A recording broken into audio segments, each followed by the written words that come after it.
इस बात को आज तारीख को नोट कर लेना कि ये 2022 में भी सरकार जाएगी और 2024 में भी जाएगी। हमारी जेलों से, तुम्हारी लट्ठों से नहीं डरने वाले लोग हैं। कितनी बार समझाया जाए इन लोगों को। इनकी ने बोला था काला धन आएगा, आज कहाँ बैठ गए आप? कौन से बिल में चले गए आप? प्रधानमंत्री ने बोला था काला धन आएगा, कहाँ है काला धन? वो प्रधानमंत्री ने बोला था 100 स्मार्ट सिटी बनाएंगे, कहाँ? जो दौलत है वो 5 गुना 10 गुना बढ़ गई है। कहाँ से आई इतनी दौलत आपके पास में? एक बाबा के पास इतनी दौलत आ रही है, कहाँ से आ रही है दौलत? बताइए आप लोग।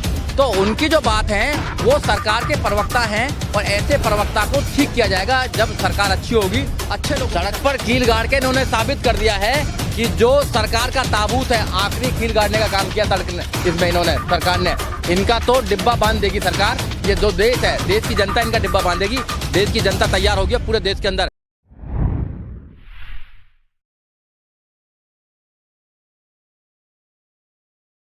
बोल रहे हैं कि अगर सरकार भी पीछे नहीं हटी और किसान भी पीछे नहीं हट रहे तब तो लट्ठी बजेगा बोल रहे हैं, क्या कहना है इसमें? अब देखिए, जिनकी सोच रहती है वो वैसी स्टेटमेंट देते हैं।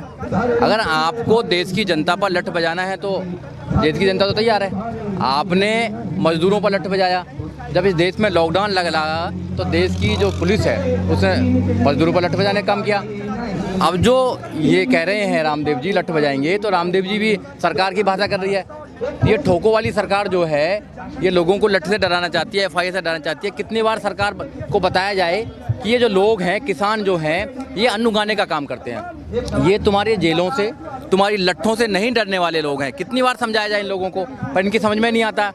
अब रामदेव जी की तो जो उनका बिजनेस है वो तो 4 गुना बढ़ रहा है, क्योंकि सरकार उनको आगे बढ़ाने का काम कर रही है। तो वो सरकार का काम कर रहे हैं, सरकार का प्रवक्ता का काम कर रहे हैं, जैसे बहुत सारे मीडिया हाउस कर रहे हैं। तो वो उनकी बात का क्या जवाब देना, क्योंकि देश को कभी कोरोना की दवाई देते हैं, वो कभी कुछ देते हैं देश को। तो वो जो है अपनी मन की बात कहते हैं, उनकी मन की बात आज सुनने वाला नहीं है, उनकी बात कोई सुनने वाला नहीं है देश में। नहीं, वो बोल रहे हैं कि अगर 3 साल तक चाहे तो बिल को रोका जा सकता है, किसान अगर चाहे तो आप रोकें ना, रोक क्यों नहीं रहे हैं? आप रोकें, खत्म करें इसको। MSP लेकर आए, MSP क्यों नहीं लेकर आना चाहते? आप कहना चाहते हैं कि सुप्रीम कोर्ट ने स्टे कर दिया, जबकि सुप्रीम कोर्ट को पावर नहीं है स्टे करने का। किसी भी कानून को जो पार्लियामेंट से बनाया जाता है, सुप्रीम कोर्ट को कोई पावर नहीं है, मगर स्टे कर दिया। दूसरा ये है कि अगर वो कहना चाहते हैं कि 3 साल को रोका जाए तो 3 साल ही क्यों है? 3 साल में चुनाव आता है 2022 का उत्तर प्रदेश का। आप उत्तर प्रदेश के चुनाव के लिए रोकना चाहते हैं। उत्तर प्रदेश में फिर दोबारा BJP की सरकार बनाना चाहते हैं। उसके बाद 2024 में फिर दोबारा आप सेंटर में अपनी सरकार बनाना चाहते हैं। सरकार के बाद क्या करना हुआ फिर? अगर आपको रोकना है तो हमेशा के लिए रोके ना। जो किसान कह रहे हैं उनकी बात सुनना चाहिए। अगर देश के लोगों की मन की बात नहीं सुनेंगे तो फिर वो आपके मन की बात नहीं सुनेंगे, क्योंकि आप सरकार में बैठे। क्यों बैठे हैं आप सरकार में? सरकार में इसलिए बैठे हैं कि लोगों ने आपको वोट दी थी। अगर लोग आपको वोट नहीं देते तो फिर आप कैसे सरकार में बनते? आप कैसे प्रधानमंत्री बनते? आप कैसे कृषि मंत्री बनते? नहीं बनते ना आप। तो सरकार में जो आज घमंड है वो टूट जाएगा बहुत जल्दी। अगर ये जो लोग हैं, जो जनता है, जो किसान है, अगर वो अपनी पे आ गया तो तुम्हें सड़कों पर लेकर आ जाएगा, क्योंकि संसद का रास्ता इन लोगों से होकर जाता है।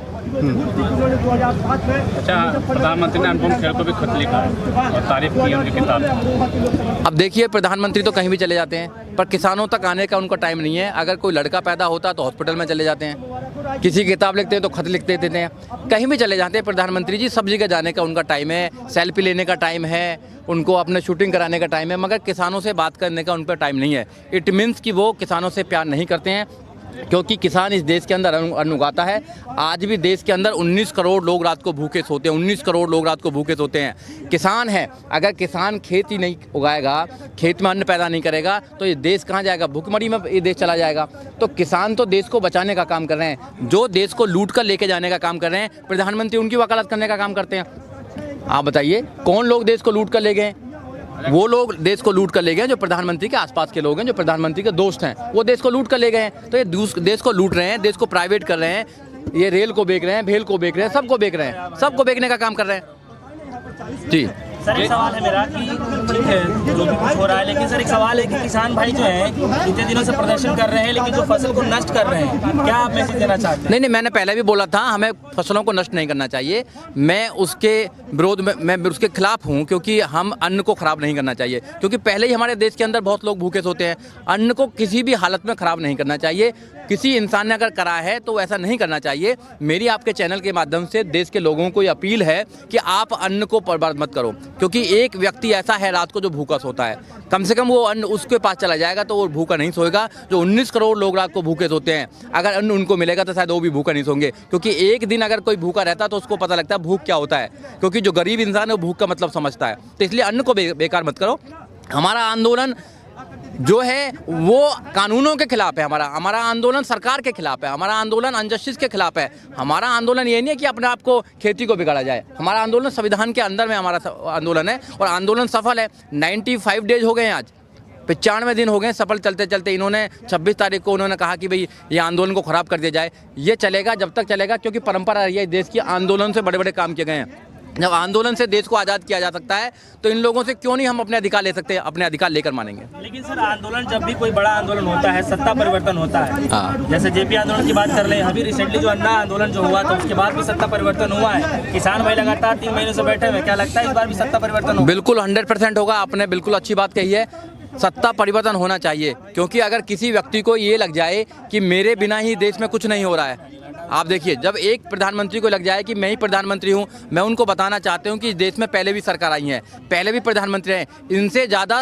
सशक्त और शक्तिमान प्रधानमंत्री रहे, इनसे ज़्यादा बहुमत आया है। उन लोगों की सरकार चली गई, ये लोग भी चले जाएंगे, तो ये परमानेंट जॉब नहीं है, यहाँ तो आना जाना लगा ही रहेगा। आप कभी सोचते हैं कि यहाँ पर परमानेंट जॉब है, मगर प्रधानमंत्री अच्छे कामों के लिए जाने जाते हैं। इनके जो काम है देश को झूठ भोंकाना, इनके जो काम है, उन्होंने कहा कि 2 करोड़ रोजगार देंगे, कहाँ पे रोजगार है बताइए। उन्होंने कहा बुलेट ट्रेन आएंगे, कहाँ बुलेट ट्रेन। उन्होंने कहा 100 स्मार्ट सिटी लेके आएंगे, कहाँ स्मार्ट सिटी बताइए, एक भी स्मार्ट सिटी का नाम बताइए। उन्होंने जो वादे आज तक किए हैं, काला धन लेके आएंगे, काला धन तो आया नहीं और हमारा धन तो वो भी ले लिया।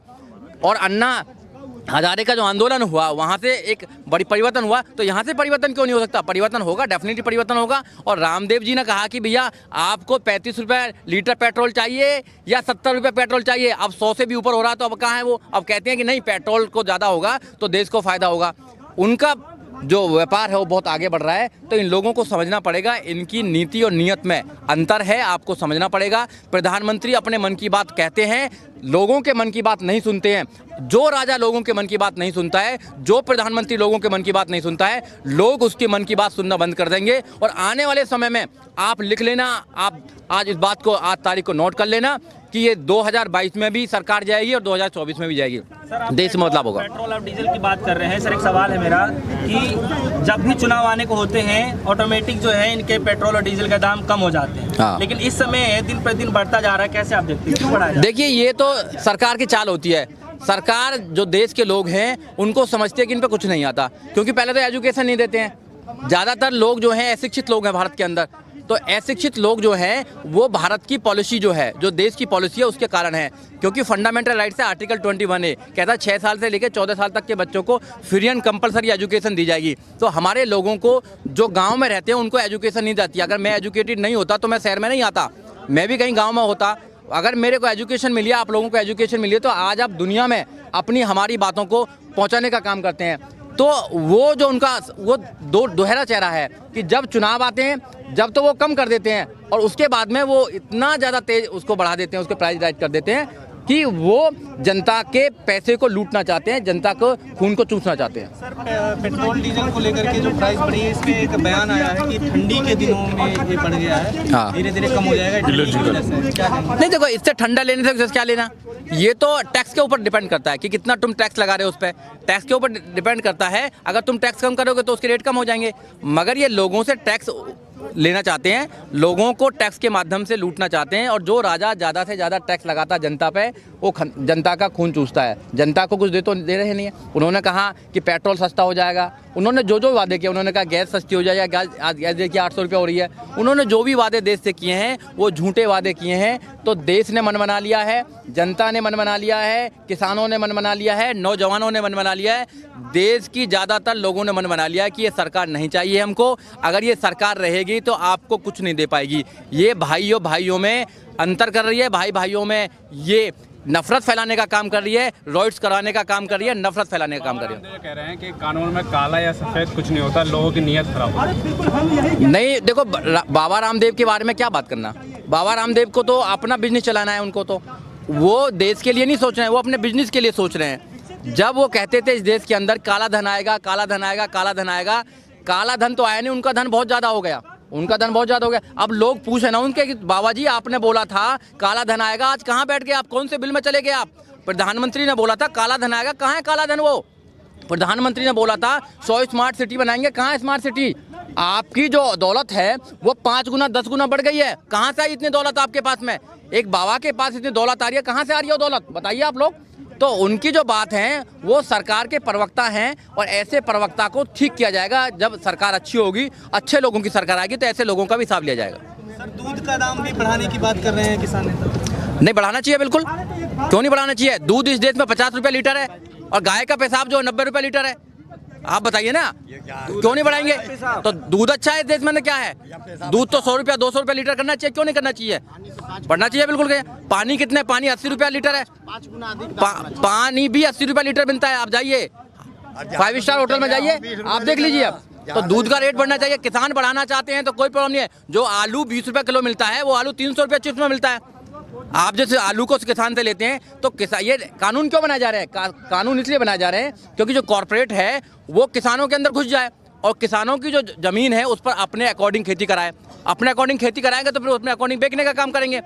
जो चीज़ आज 20 रुपये मिलते हैं उस समय 200 रुपये मिलेगी। आपने देखा नहीं, जो दाल 20-50 रुपये किलो मिलती है वो एक प्लेट ही 250 रुपये की मिलती है प्लेट। आप बताइए दाल की, तो आप कैसे कहाँ ले जाना चाहते हैं? जहाँ पर लोग मजदूर लोग हैं, जो किसान लोग हैं, जो अन्न उगाकर भेजते हैं, वो होटल में खाना नहीं खा सकते हैं। जो किसान अन्न उगाता है वो अपने खाने को होटल में बैठ कर नहीं खा सकता है। जो मजदूर होटल बनाता है वो होटल में नहीं जा सकता है, वो मॉल्स में नहीं जा सकता है। तो इस देश को बंटवारा करना चाहते हो? गरीब लोग अलग रहेंगे, अमीर लोग अलग रहेंगे?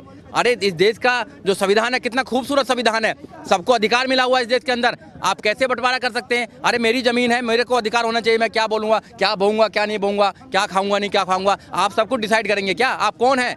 आप जनता के बनाए हुए नौकर हैं। आपको नौकर को जनता के लिए काम करना चाहिए, क्योंकि आप चुनकर आते हैं और जनता जब चाहेगी 5 साल में आपको निकाल के फेंक देगी। आने वाले समय में आगे देख लेंगे 2022 में। पहले भी बहुत सारे लोग आए ना, पहले बहुत सारे लोग आए कि हम नहीं जाएंगे, जनता ने उखाड़ कर फेंक देना और फिर दोबारा आना भी नहीं है। तो अभी ये जाने वाले हैं 2022 में, 2024 में इनका जो ताबूत है वो क्लियर हो गया और सड़क पर कील गाड़ी इन्होंने साबित कर दिया है कि जो सरकार का ताबूत है, आखिरी कील गाड़ने का काम किया सड़क ने, इसमें इन्होंने, सरकार ने। इनका तो डिब्बा बांध देगी सरकार। ये जो देश है, देश की जनता इनका डिब्बा बांधेगी। देश की जनता तैयार होगी पूरे देश के अंदर। हम जगह जाते हैं, लोगों से हम बात करते हैं तो उन्होंने कहा कि ऐसी सरकार कभी नहीं आई जैसी अब की सरकार आई है। लोगों को न्याय नहीं है, लोगों को अधिकार नहीं है और अधिकार भी छीना जाता है। आप बोलोगे, आप सरकार की गलत नीतियों के खिलाफ बोलोगे तो NSA लगेगा, आप सरकार की गलत नीतियों के खिलाफ बोलोगे तो UAP लगेगा, आपको जेल में डाला जाएगा। दिशा रवि को देखा नहीं आपने, जेल में डाल दिया टूल किट के मामले में, मगर उसको बेल मिल गई है। ये वहाँ पर बता ही नहीं पाई कि क्या होता है टूल किट, क्या होता है, क्या हुआ। तो ये तो लोगों की जबान बंद करना चाहता है। अब आप लोगों जो मीडिया वाले लोग हैं, सोशल मीडिया पे भी इन्होंने कसम कर दिया है। जो आर्टिकल 19 है वो कहता है कि आपको फ्रीडम स्पीच की बात है, मगर आप पर भी वो शिकंजा कस रहे हैं, क्योंकि आप किसानों की बातों को घर तक पहुंचाने का काम करते हैं। अगर आप लोग नहीं होते तो किसानों का आंदोलन जिंदा नहीं रहता। ये आप लोगों की वजह से किसानों का आंदोलन जिंदा है। इस देश में कोई भी आंदोलन चलता है तो वो सोशल मीडिया की वजह से चलता है। अगर इस देश में सोशल मीडिया ना हो तो इस देश में किसी की आवाज़ ही ना सुनी जाए, क्योंकि जो कॉर्पोरेट घराने बैठे हैं, जो स्ट्रीम मीडिया बैठी है, वो तो प्रवक्ता का काम करती है बीजेपी का। और आप लोग ना हो तो फिर तो कुछ काम ही ना हो। तो इसलिए धन्यवाद आप लोगों का है कि आप लोग बहुत बड़ा काम कर रहे हैं और इस काम को करते रहना।